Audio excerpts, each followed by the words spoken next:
We had wrestling names back in the day. There used to be an obscene amount of alcohol, and now there's just a regular amount. I think you never go wrong speaking from an emotional place with music, because that's where people are most affected by music, is their emotions. You know, there was missteps along the way, and there always is, and there always will be, but I think we did all right. They had a very, strong opinions on what they liked about the Trews and what they didn't like. You only have one hat? It's the only one I ever wear. This is Canada's summer. We got better beer and better everything. That's the clip. That's the clip. Yeah. Mark that one down. My name is Brock. I'm Dalby. And right now we're hanging out with the boys from the Trews. How's it going? I'm John Angus. I'm Colin. I'm Jack. We appreciate you guys making your way out here to hang out with us today. Well, we happen to be in town, and we wouldn't miss an opportunity to come chat with you guys. See, that makes us sound so much cooler than we really are. So I do appreciate you saying that. What is it that brought you guys out this way? We have a record coming out in October, which we finished in the fall, and we worked on it with Brett and Jay from the Glorious Sons. They eventually ended up producing the album, which, again, it was done in increments over the last couple of years.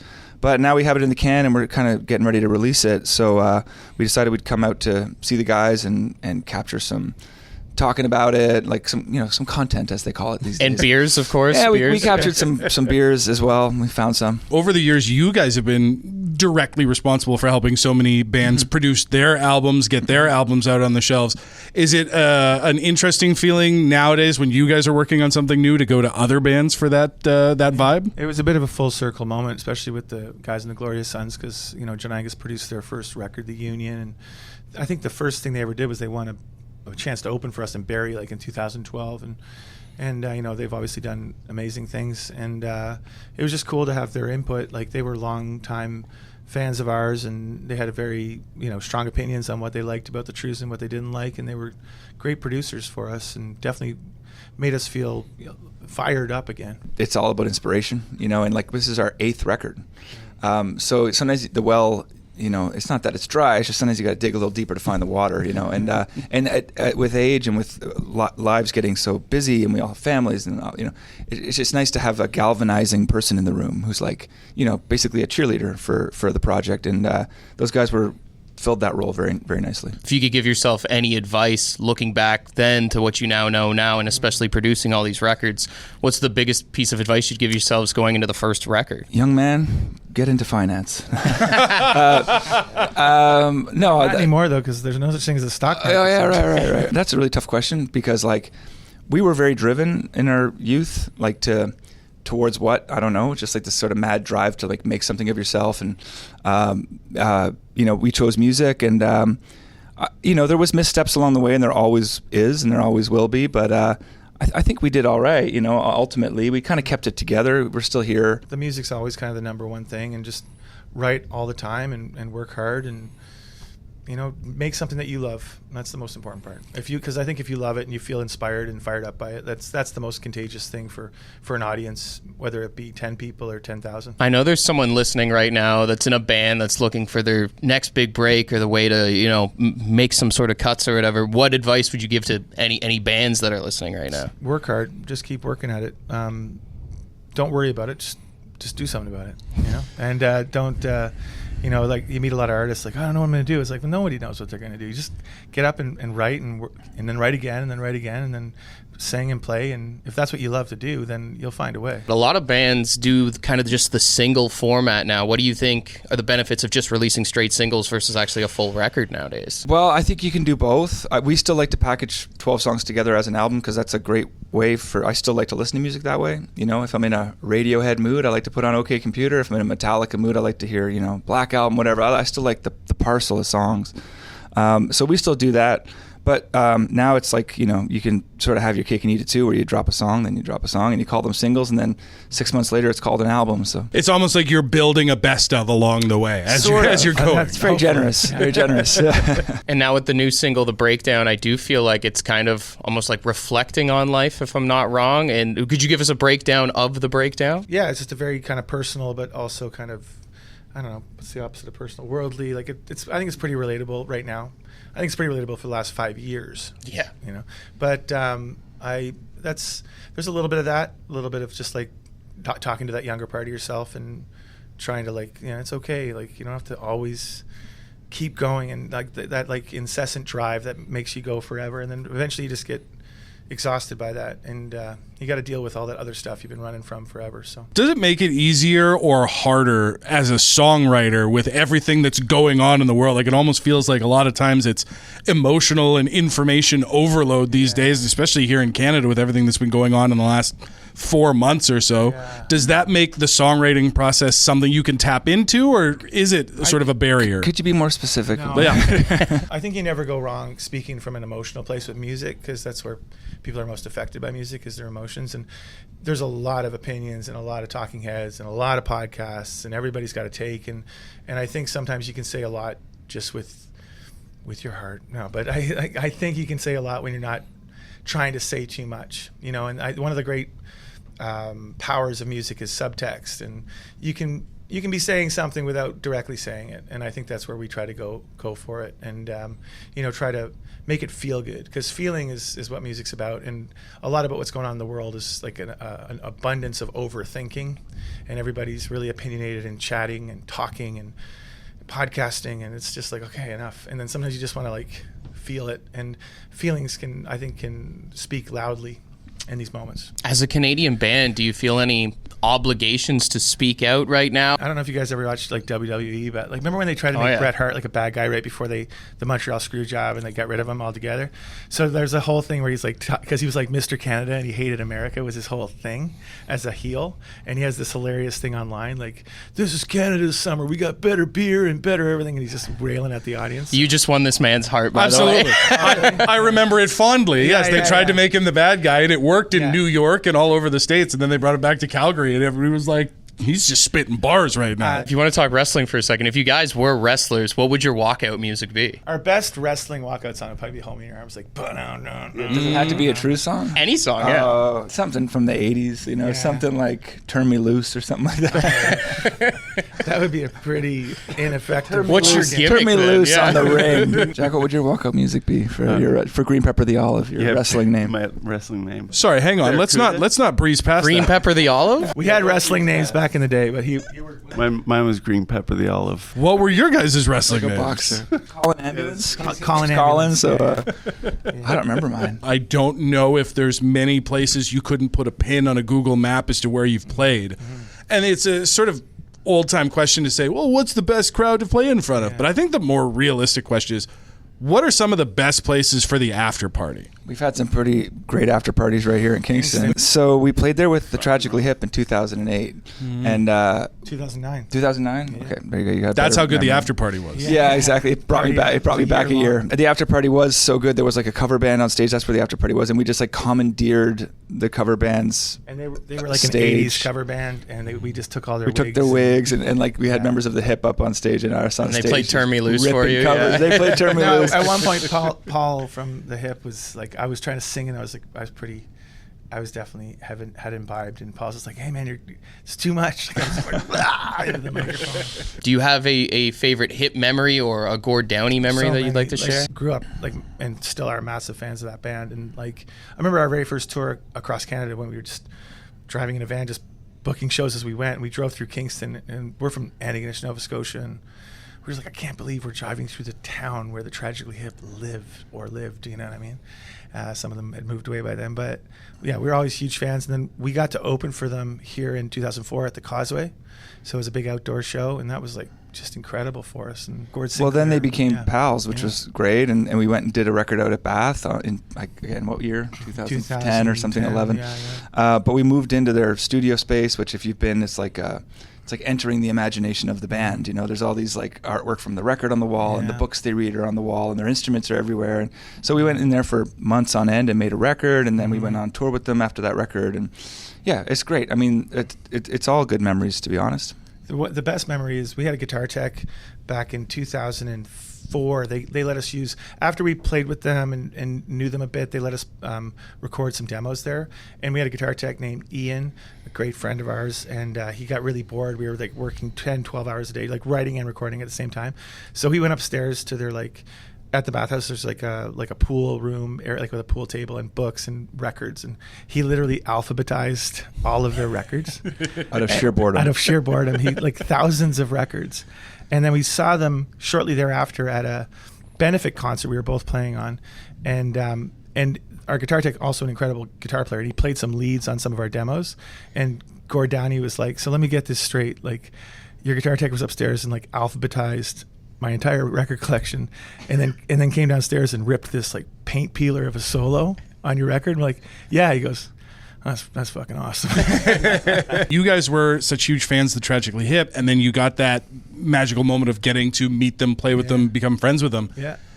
Is it lost on you guys that there are a lot of Canadian bands that have the exact same story with your names in it instead of the Tragically Hip? It's funny because last night we were hanging out with Brett and Jay. We were doing like some kind of like some content for our upcoming record, and I had no idea they were such big fans. Like, I know that they were excited to work with us, and we always loved those guys. And I didn't know, like, they were telling me about when they heard our third record, and we were on the road for 300 days a year. Like, we didn't really think about how it was impacting anybody. We were just working. And it was really kind of sweet, like how much that record meant to them. I'm like, oh, that's really cool. 20 years later, are there any milestones that the band has hit other than becoming, mentors and idols and stuff like that you can look back on and go, that's insane that we've done that? Last June, we played at Juno Beach for the 80th anniversary of the D-Day invasion, and we played in front of the Prime Minister and Prince, and we played in front of princes and prime ministers, and we were right there in front of a bunch of veterans on Juno Beach playing Highway Heroes. I mean, that was one of the highlights of our career for sure. So it still happens. It's still unbelievable.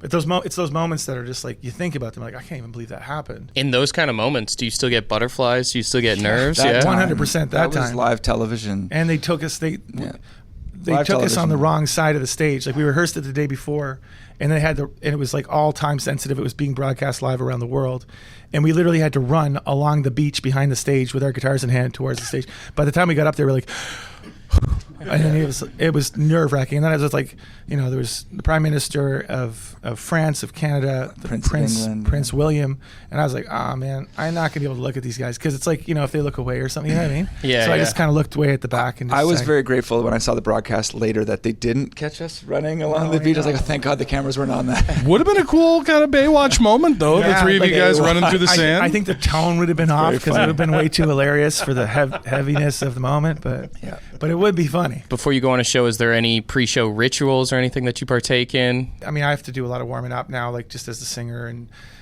these guys, cocktail time and listen to music. And do you have like a cheers that you guys always do before you go on stage? We do. What's the one now? It's a handshake where you all meet your pinkies and then curl them around and make one kind of bro fist. Nice. But we tend to try to be in the venue an hour before the show starts, and we've been doing that since we started, like basically like just to get a sense of, you can sort of feel the room a little bit, and you're all hanging out together, and then about a half an hour before we usually share a drink. Listening to music is great. I really like to listen to music in the dressing room, because it's like it can really fire you up in the right way, and then we just go out and get the job done. We saw Motorhead's rider online recently, and there was a bunch of crazy stuff on there. Is there any weird things on your rider that you guys have, or something that has to be there? There used to be way weirder stuff. I just got asked this. I was like, over the time, this is like the most boring answer, but like over time, that the rider's just gotten slightly healthier. Right. Like, there used to be an obscene amount of alcohol, and now there's just a regular amount. There's like throat coat tea has suddenly emerged, and vitamins have emerged, and kettles have emerged.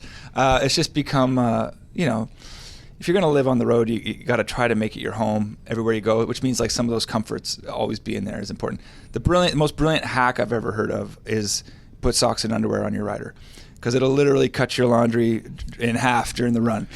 So bands do that. We've never done it. But, that's the advice to your younger self. Yes. Thank you. That's it. What's on the Trews pre-show playlist? Everything from like the anthology of folk music to like Van Halen. The first 6 albums. Anything that I like to, either listen to old folk music or just really fun rock music, because I think that's somewhere in between those two things are the Trews. And I just try to sing along with a bunch of stuff, just get in that kind of zone, I think The Who is a great one. I always love listening to The Who. It pumps me up. Yeah. Well, pumps everybody up. I agree. Anything high energy. Ace Frehley's solo record. We did a tour with Ace. It was one of the first things we ever did with our keyboard player, Jeff. And Jeff's usually the guy packing the Bluetooth speaker, so he's usually in charge. But we'd love to put that record on, because it brings back a bunch of memories, and it's one of those high energy albums that gets you ready to play. I don't like to listen to anything too like high art before you go on. Like, even though I love a lot of that music, like I don't like to listen to anything like too insanely genius. Like, you want to keep it like really fun, and not that the Who aren't genius. It's like I like stuff that's just high octane, fun, and or really hard to hear, like old recordings from the 1930s, and we can barely make out the lyrics. I like that, but I don't want to listen to like, the Radiohead and even though I love those bands, because as the Trews, you don't want to go up there and like, no, we're serious now. You got to be you got to still have a good time. Been doing this for 20 years. You've got another album coming out later on this year. I assume that means we'll be seeing more Trews tour dates and travel and all that stuff. Have you guys even considered slowing down at any point, or is it just go till you can't? Probably go till you can't, but we have a drive to do it, and like when we're not on the road, we're always writing and always working, and it's kind of just like I still love doing it, so I still feel really kind of lucky to do it, and I don't really know what else to do at some time. You know what I mean? Like I want to write songs. I want to keep getting better at that, and we also work with other bands, and like it's not like we're just sitting there waiting for the Trews show. But we're all very invested in the process of it. So as of right now, we're still going to just keep going. I mean, we have a lot of songs. We got like almost 2 records full of tunes. Yeah. In the can right now. And we have gotten smarter about the way that we tour. So there are lulls, and like, we've only played 4 shows this year. So it's not like we're going at that pace. And so it does feel like we get like resting time and time with the family, time off the road, and then when the road comes around again, you feel ready for it, which again, it takes a while to learn that, because like we went at breakneck speed for like 10 years, where we just toured as much as we possibly could, like 150 shows a year was like an average, and now it's not nowhere near that. We've just gotten a little smarter about it. One of my favorite things about working in radio is when we do spin a new band and how excited they are that they get to hear themselves on the radio. Do you still get excited hearing yourselves on the radio? Yeah, especially now. It's like, it's so cool to have a song on the radio, even at this point in our career. It's like, and songs always sound better. I don't care about what people say about streaming. It always sounds better on the radio. It rings better. I don't know what it is. It sounds more exciting, every song. And I love being on the radio. It's awesome. That's the clip. That's the clip. Mark that one down. There's 2 things that I think of when I think of the Trews: great music, and also amazing hats.